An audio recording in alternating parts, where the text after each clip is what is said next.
perkara dunia, kerana orang, kerana pangkat, kerana habuan dunia, itu dipanggil riak. Tapi kalau memang urusan dunia, kalau kita buat urusan dunia, dia tak panggil riak urusan dunia. Contohnya kita buat rumah besar, kereta besar, dunia kan, dunia tu, riak tu tak panggil riak kalau kita mampu. Hak riak ni melibatkan ibadah kita pada Allah. Kita solat, baca Quran, kita bangun malam, tiba-tiba pergi repot kedai kopi, Allah, daripada pukul 3 sampai subuh, tahu tak saya? Kita cerita balik kehebatan ibadah kita, tu dipanggil riak. Maknanya kita buat kerana nak tunjuk pada orang, nak suruh orang tahu kehebatan ibadah kita. Tu je. Maka hak tu dipanggil riak. Tapi nisbah kepada perkara dunia, dia tak panggil riak. Siapa kerja buat, dia dapat. Cuma jangan terpaut hati dengan dunia, sudah. Jangan tumbang dengan dunia, sudah. Kena bendung dunia tersebut supaya kita ni tidak terpaut hati dengan dunia, supaya dunia tu hanya jadi alat untuk kita mendapat nilai yang hebat di sisi Allah Ta'ala di akhirat nanti. Riak itu biasa ada pada amal, iaitu amal itu dikerjakan untuk diperlihatkan kepada orang. Itu riak tu. Kalau ada orang, dia buat. Tak ada orang, diam. Dan ada pula pada meninggalkan amal. Riak juga ada pada meninggalkan amal. Kalau tak ada orang, tak buat dia, dia jadi riak tu. Pasal apa? Kalau ada si fulan ni, dia beramal. Kalau tak ada, dia tak beramal. Pelik dia. Iaitu amal itu tidak dikerjakan kerana orang tersebut, kerana mana-mana individu. Pasal apa tak buat? Pasal si fulan tu tak ada. Pasal apa pergi masjid? Pasal imam tu ada. Kalau imam tu tak tugas, kita pun tak ingin nak pergi masjid. Dia buat kerana imam. Penat macam tu kan? Pasal dia nak pada imam tu. Ada macam tu. Saya pernah kena penyakit ni masa saya belajar di pondok dulu. Saya pernah diberi pentaklifan oleh tuan guru mengimamkan solat sunat tarawih 2 tahun berturut-turut. Biasa setahun seorang je. Setahun yang hafal Quran boleh sikit banyak, dia kata jadi imam. Biasa setahun, lepas tu tukar orang. Lalu kita ni dipilih 2 tahun masa tu. Istimewa apa? Wallahualam, kita pun tak tahu apa istimewa. Lalas sekali kita pun jadi imam lah kan. Jadi imam ni nak makan lebih-lebih tak boleh. Orang jemput pergi makan, buka puasa rumah orang. Sahabat-sahabat lain ngap apa udang galah. Sotong tepi pantai kan. Seronok makan kan. Kita tengok sajalah. Pasal apa? Pasal nak makan lebih tak boleh. Pasal kita jadi imam. Lalas sekali lama-lama seronok kita dengan orang kampung. Orang kampung ni kenal, semua kenal. Jadi baik dengan orang kampung. Orang kampung ni kalau dia baik-baik sungguh, betul tak? Baik sungguh, bukan setakat makan minum dia boleh bagi. Habis dia nak bagi. Itu masalah. Semua dia nak bagi. Hak kita pergi makan rumah dia, dia perhati tengok ni penat macam ni. Lalu bila mana macam tu, jadi baik dengan masyarakat kampung kita, kuliah sana sini. Sampai ketika dalam motor saya tu ada surat. Ni pelik ni. Dalam motor saya tu ada surat ditulis tangan ketika tu. Ada masa, ada ketika ada kuih muih. Tak tahu siapa yang bagi. Kita orang letak dalam motor kita bawa balik je, tak makan. Tahu dah orang nak bagi kat kita, tapi tuan punya tak tahu, tak makan saya. Bawa balik letak atas pondok, orang pun serbu. Kita pun tengok, bagus. Ada orang makan. Kita tak makan, saya tak makan. Antara orang yang paling kira sukar lah nak bagi makan. Kalau maknanya orang lain kena, kita tak kena dululah sebenarnya. Kalau orang mati tak mati lagi lah, kita nisbah pada makan minum. Lambat nak makan. Pasal apa? Berhati-hati. Tak makan kita. Lalu sampai ketika dia bertukar-tukar kuih muih dalam raga motor saya. Motor ES5 masa tu, hadiah daripada ibu saya. Naik motor. Tengok-tengok ada kuih ni yang macam ada apa-apa ke ni. Mari pula tanda tanya situ. Rupa-rupanya ada peminat kita ketika tu. Ada peminat kita dalam kita mengimamkan solat sunat tarawih jadi imam di masjid hari Jumaat. Ni masjid pondok. Salah satu masjid bukan di bawah pantauan jabatan agama, bawah jagaan pondok sendiri.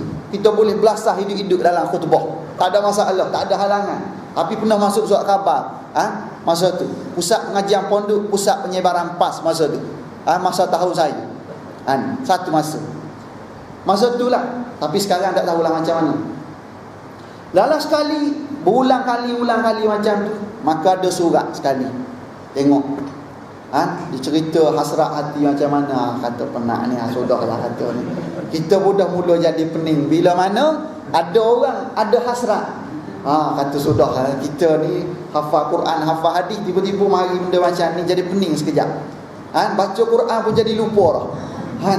Imam pun naik depan ni gelap mata dah. Gelap mata jadi imam pun. Pasal apa? Pasal surat tu. Lama saya pun minta kawan. Kata malam ni hantar gantilah. Anak nak jadi makmum je. Nak jadi makmum. Lala sekali sampai surat, dia kata pasal apa ustaz tak jadi imam malam ni? Kata lain macam ni kata. Rupanya dia pergi masjid tu nak dengar suara kita. Nak dengar suara kita, nak tengok rupa parah kita. Kita tak handsome mana pun. Suara tak ada mana pun. Lala sekali jadi macam tu. Lala sekali saya pun tak nak menimbulkan fitnah yang lebih besar. Separuh je.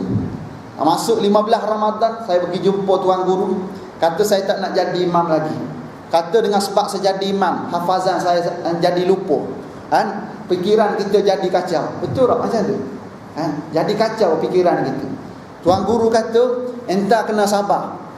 Ni cabaran orang yang mengaji, dia kata. Kena sabar. Jadi imam macam biasa. Apa yang berlaku tu cabaran dalam kita menuntut ilmu. Kata, tak jadi berhenti, terus istiqamah. Sehingga mana? Sehingga akhir Ramadan. Bukan sehingga kemenangan lagi tu. Sehingga akhir Ramadan. Bila mana macam tu, nak habis Ramadan ni, sampai kuih raya pula. Alamak, kata kuih raya pula sampai dalam motor. Hari ni macam ni macam ni. Seronok kita, tuan-tuan. Bukan kita seronok, kawan-kawan seronok makan kuih free. Kita tak makan pun. Rupa-rupanya ada orang tukang perhati. Orang yang pergi kerana nak lihat kita, orang yang pergi solat di masjid kerana dengar suara kita. Tuan-tuan boleh rujuk hadis yang kita bacakan sebelum ini. Faman kanat hijratuhu ila Allahi wa rasulih fahijratuhu ila Allahi wa rasulih. Wa man kanat hijratuhu lidunya yusibuha aw imra'atin yankihuha fahijratuhu ila ma hajara ilaih. Tu sandaran dia macam tu. Barang siapa yang hijrah kerana Allah dan Rasul, maka dia dapat redha Allah. Dia dapat Allah dan Rasul. Pasal apa dia niat Allah dan Rasul? Dan pada masa yang sama, barang siapa yang hijrah kerana nak cari dunia, ada habuan dunia, mereka dapat habuan dunia. Barang siapa hijrah kerana seorang perempuan, ni dia pergi masjid kerana seorang imam. Contoh, dia pergi masjid kerana dah dengar suara imam, kerana nak tengok penampilan imam, maka dia dapatlah lihat imam. Syok sendirilah dipanggil. Kita tak ada benda pun. Nabi kata barang siapa hijrah kerana seorang perempuan untuk dikahwini, maka dia dapat kahwin dengan perempuan itu, tetapi dia tak dapat apa-apa di sisi Allah Subhanahu wa taala. Itu berlaku pada saya dululah. Itulah yang menjadi risiko bila mana kita nak pergi Mesir. Ramai tukang pergi hantar. Di airport tu ramai. Mak saya kata, siapa yang ramai-ramai ni? Kata ni mak angkat. Yang tu ayah angkat. Seorang angkat lalas sekali dekat-dekat nak terangkat. Tu bahaya. Pasal ramai sangat. Yang minat. Hak ni nak buat tu, hak ni nak buat ni, lalas sekali. Sampai ke hari ni, kita dekat dengan masyarakat kampung itu. Pasal apa? Pasal mereka masih lagi taruh harapan. Saya tak pernah bagi harapan, tapi mereka masih lagi mengharap. Tu penat kita nak handle. Susah tu berlaku. Kalau kita pergi nak ziarah satu rumah, tahu je, dia akan telefon. Dia kata, ustaz, dulu masa ustaz mengaji dulu sini, ustaz ingat tak ustaz datang makan rumah kami? Sekarang ustaz main pilih-pilih. Letih kan? Nak handle balik tu rupanya penat juga rupanya. Macam sini, kalau saya dah mula kenal sini ni, saya datang satu rumah, mesti ada orang cakap, ustaz ni pergi situ je, tak pergi sini. Marah orang kan. Sama juga dengan masyarakat kampung rupanya. Dia ada harapan yang tersendiri. Maknanya, kalau kita buat kerana orang, dapat orang je lah. Kalau kita buat kerana Allah, kita dapat Allah Subhanahu wa ta'ala. Dapat apa di sisi Allah? Kita dapat redha Allah Subhanahu wa ta'ala. Kita tak dapat nilai dunia. Dunia dengan sendiri dapat bila mana kita buat kerana Allah. In tansurullah yansurkum wa yusabbit aqdamakum. Bila mana kita buat satu-satu perkara kerana Allah, nak support agama Allah, nak tolong agama Allah, yansurkum kata Allah. Allah Ta'ala bagi pertolongan pada kita dan dia berikan satu pendirian yang hebat pada kita. Wala yansurannallah man yansur. Nascaya Allah Ta'ala akan tolong orang-orang yang tolong agama Allah Subhanahu wa ta'ala. Dia dapat dengan sendiri. Sebab tu jangan risau tuan-tuan. Bila mana kita dah taat perintah Allah, istiqamah taat. Kenapa? Dengan ketaatan itu Allah Ta'ala nak jaga kita sebenarnya. Bila mana kita taat pada Allah, masa tu Allah Ta'ala akan jaga kita. Jamin kehidupan kita masa tu. Okay, balik pada asal. Mana? Okey, tengok. Jadi beramal atau tidak adalah kerana orang lain. Atau jangan kita beramal kerana orang. Kita buat kerana orang. Ada simpulan tu kita buat. Tak ada kita pun tak nak buat. Tak boleh macam tu. Dia ada ke tak ada, kita tetap ada sebenarnya. Selagi mana hayat di kandung badan, jangan buat kerana orang. Kita buat kerana Allah. Susah ke senang, kita dengan Allah Subhanahu wa ta'ala. Kena macam tu. Jangan mengharapkan manusia semata-mata. Dalam hal ini, Fudail bin Iyad, seorang ulama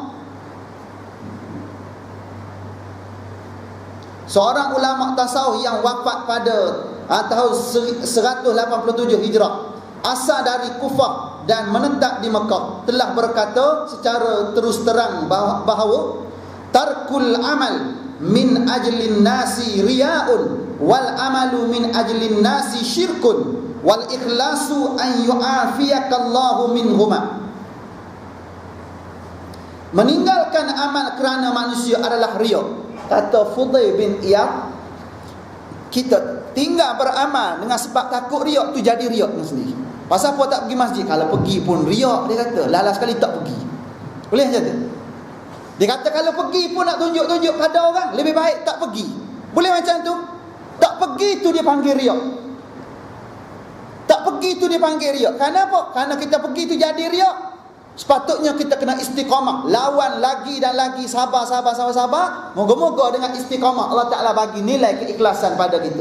Tiba-tiba kita buat macam mana? Dah pergi jadi riak, lalas sekali solat kat rumah, tak terlibat dengan masyarakat. Tak pergi tu dipanggil riak. Kata Fudail bin Iyad, meninggalkan amal kerana manusia adalah riak. Beramal kerana manusia adalah syirik. Beramal kerana manusia ataupun mana-mana selain daripada Allah. Bukan kerana manusia saja. Beramal selain daripada Allah. Beramal selain daripada ikhlas semata-mata kerana Allah, itu dipanggil syirik. Syirik apa tadi? Syirik kecil dia panggil. Masuk dalam bab syirik kecil. Ikhlas itu ialah Allah menyelamatkan engkau dari keduanya. Kata Fudail bin Iyad, ikhlas itu benda Allah Ta'ala telah selamatkan kita daripada keduanya. Kedua apa? Meninggalkan taat dan melakukan taat semata-mata kerana manusia ataupun kerana perkara-perkara selain daripada Allah. Itu dia panggil ikhlas. Maknanya kita buat kerana Allah. Susah ke senang, tetap kita hamba yang taat pada Allah Ta'ala. Antara ujian kehidupan kita ni, sakit demam kita. Bila mana Allah Ta'ala uji sakit, masa tu kita teruji. Kadang-kadang lah tak apalah sakit kan. Kalau tuan-tuan pergi hospital, cuba tengok balik, buat kajian balik. Dalam seramai-ramai di hospital tu berapa orang nak solat? Tuan-tuan pergi tengok. Saya pernah buat kajian dengan rombongan masjid. Kita buat pergi hospital Ampang Puteri. Pergi tengok, Allahu Akbar. Tanya seorang tak solat, dua tak solat. Nak ambil 5% pun susah sebenarnya daripada 100% pesakit. Rupa-rupanya dia anggap bila mana sakit dah lepas dah. Dah terangkat dah pentaklifan solat. Rupanya macam tu ramai kefahaman dalam masyarakat kita. Sedangkan solat itu selagi mana ada akal, maka kena solat tak? Kena solat. Dalam keadaan mana? Macam mana keadaan pun kena solat. Tak mampu berdiri, duduk. Tak mampu duduk, baring. Tak mampu baring, meletang pun tak apa. Guna isyarat mata pun tak apa. Tak boleh isyarat mata, hati pun jadilah. Boleh? Sepatutnya macam. Tapi bila mana kita pergi tanya pasal solat, dia kata solat, nak solat macam mana ustaz, dah 3 hari tak makan. Dia duduk risau makan lagi. 3 hari dah tak makan, ustaz datang cerita pasal solat. Makan tu makanan jasmani, solat tu rohani. Allah Ta'ala bagi sakit ujian pada kita, nak ampun dosa kita, nak angkat darjat kita. Tiba-tiba dilupa kepada penyembuhan itu datang daripada Allah. Diharapkan penyembuhan daripada doktor. Salah. Lala sekali dia tak solat, tu yang jadi bertimbul-timbul masalah tu. Pasal apa? Pasal kita lupa ujian itu daripada Allah. Yang angkat ujian itu, yang menyembuhkan penyakit itu siapa? Allah. Masalah kita hari ini. Sebab tu kena istiqamah. Bila mana diuji, maka kena istiqamah. Seperti mana kita tidak diuji, buat macam biasa. Cuma bezanya kesempurnaan tu tidaklah sesempurna semasa kita tidak sakit. Masa sihat, tengok ni boleh datang masjid surau. Masa sakit duduk terlantar di hospital. Bezanya di sana pun kita kena solat juga. Boleh? Seterusnya, bagaimanapun jelaslah bahawa amal yang dikerjakan dengan riak dan amal yang dilakukan campuran antara Allah dan riak atau antara Allah dan kepentingan dunia adalah amal yang bersifat sekutu. Tu dia ada syirik. Ada syirik. Allah ada, dunia pun ada. Allah ada, manusia pun ada. Tu dipanggil sekutu, syirik. Sedangkan Allah Ta'ala tidak ada sekutu baginya. Tidak ada sekutu bagi Allah Subhanahu wa Ta'ala. Sedangkan Allah Ta'ala tidaklah mahu menerima amal seperti itu sebagaimana yang telah diterangkan dalam hadis kursi, di mana Allah Ta'ala telah berfirman, ana aghna syuraka'i anis syirki man amila amalan asyraka ma'i fihi ghairi taraktuhu wa syirkahu.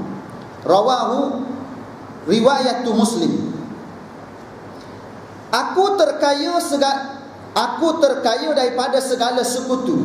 Aku terkaya segala sekutu daripada sekutu. Barang siapa mengerjakan sesuatu amal yang ia sekutukan besertaku padanya akan yang lain daripadaku, aku tinggalkan dia beserta sekutunya itu. Allah Ta'ala berlepas diri. Allah Ta'ala tidak ada sekutu. Tidak ada yang setara dengan Allah Ta'ala. Kan kita dah baca walam yakullahu kufuwan ahad. Walam yakullahu kufuwan ahad. Tidak adalah sekutu bagi Allah Subhanahu wa Ta'ala. Sebab tu kalau kita buat dalam urusan ibadah, satu je, lillahi ta'ala. Lillahi ta'ala kena ada. Barulah ada nilai bayaran pahala di sisi Allah Ta'ala. Tapi bila mana ada sekutu, potong pahala ketika itu. Nilai ibadah hilang ketika itu. Pasal apa? Ada sekutu. Allah Ta'ala kata, aku tinggalkan dia beserta sekutunya itu. Allah Ta'ala berlepas diri. Sebab tu dalam satu hadis, bila mana berada di padang mahsyar nanti, bila mana rekod amalan kita mula dibentangkan di hadapan Allah nanti, Allah Ta'ala berlepas diri melibatkan orang yang riak. Allah Ta'ala bagi tahu pada orang riak, pergi kamu jumpa orang yang pernah kamu lakukan ibadah dulu semata-mata kerananya, pergi minta pahala dengan dia. Sesungguhnya aku berlepas diri daripada segala ketaatan kamu dahulu. Allah Ta'ala berlepas diri. Kena pergi minta dengan siapa kita? Dengan minta dengan orang yang pernah kita tunjuk ibadah kita padanya dulu. Nak azan? Kita teruskan? Okey. 15 minit lagi kita berhenti. Boleh? Okey.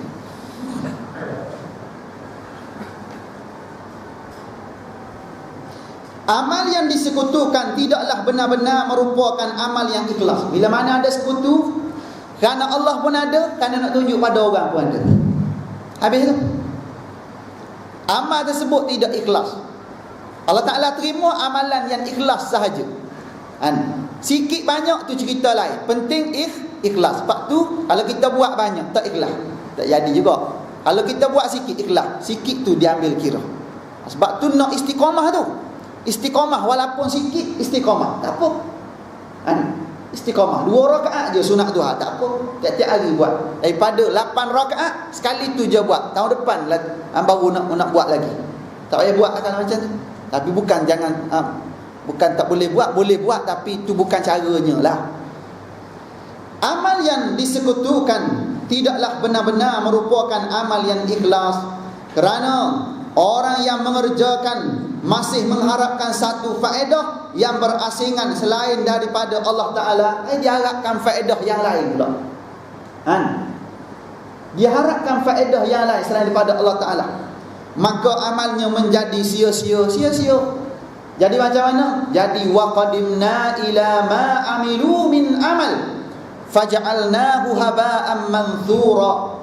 Bila mana kita di akhirat nanti, amalan-amalan kita, baik buruk kita, semua dihitung di hadapan Allah. Kita beranggapan ibadah kita yang hebat semasa dunia dulu mendatangkan ganjaran pahala pada kita. Solat kita, haji umrah kita, sedekah kita dan seumpamanya datangkan kebajikan pada kita. Tengok, dapat buku, tengok, tak ada tulisan rekod amalan itu. Hilang semua tu. Dia jadi apa? Faja'alnahu haba'an manthura. Dia bertukar jadi debu yang berterbangan. Bila mana datang angin, tiup, dia jadi berterbangan. Pasal apa jadi terbang macam tu? Pasal nilai ibadah itu tidak ada keikhlasan. Bukan kerana Allah Subhanahu wa ta'ala. Kosong begitu saja. Zahirnya ada, tapi hakikat hilang. Kerana orang yang mengerjakan masih mengharapkan satu faedah yang berasing-asingan selain daripada Allah, maka amalnya menjadi sia-sia, tidak diterima Allah sebagaimana yang difahamkan